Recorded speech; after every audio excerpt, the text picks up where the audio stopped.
insist that they deserve their day in court. If any of the young men who were protesting this week committed any crime, they deserve their day in court, right? And anyway, as I was saying, the church. So the church presented to us this saint who would not do any of these things that they said were happening. Yet, this very man presided over you sending snipers at a protest. And then, when at our hour of need, I think the best example was how, and I know they've tried to explain it, how Holy Family Basilica closed their doors at protesters who were being tear-gassed and shot at and being sprayed with water cannons. And then later on, when they realized that things were bad, All Saints went and opened their church. And it was interesting when the provost came out and saying, police are shooting rubber bullets inside the sanctuary. And I thought, what manner of poetic justice is this? You can actually see the man that you told us was a saint has absolutely no regard for the very sanctuary. And so, but they'd actually argued that because of the school, the pupils who are there, the risk of having the protest now spill into the school was going to expose the young children to that kind of violence.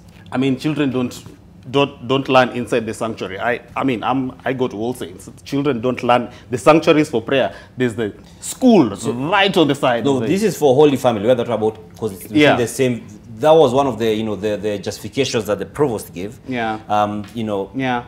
Which I don't know what you think about it. Whether it has a merit when you talk about we're in a compound where there are children, such vulnerable people. Do we want them to be exposed? Because would we be the same ones? Complaining if the protesters had gotten into where the schools are?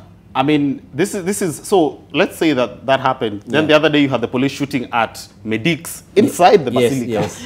So you realize at the end of the day, on live TV. On live TV, at the end of the day, the issue here is you have an oppressor, and one of the things about at least Christianity is you always defend those who are being oppressed. As that's what Christ calls most of us to. Always defend the oppressed, plead the justice of the widows and the orphans and everyone else. But when you shut your doors to them in the name of saying, oh, you can come up with all manner of excuses, but we see you for who you are. And immediately the president made his speech. Who are the first people that he decided to meet? The very, very church people who are tone deaf, who have the same condescending voice. Fair, some of whom have the same condescending voice as the president of calling us, our children should come down.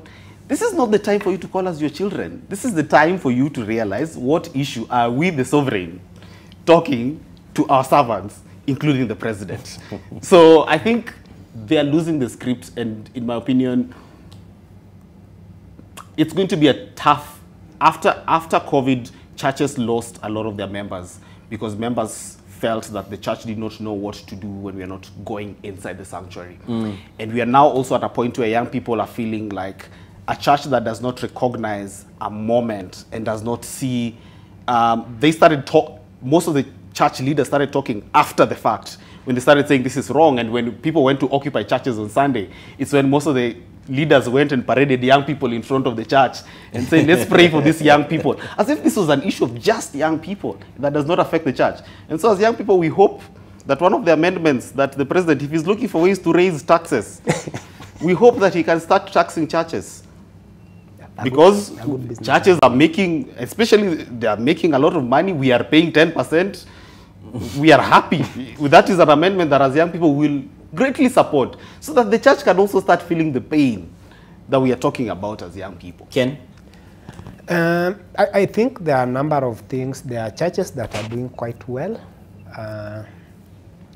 However, I feel the church just didn't come out to do what they were intended to do. I don't know whether it's out of lack of information, ignorance, or a decision that they made. Maybe they didn't receive the right intelligence. So, because I don't understand how the church always get it wrong.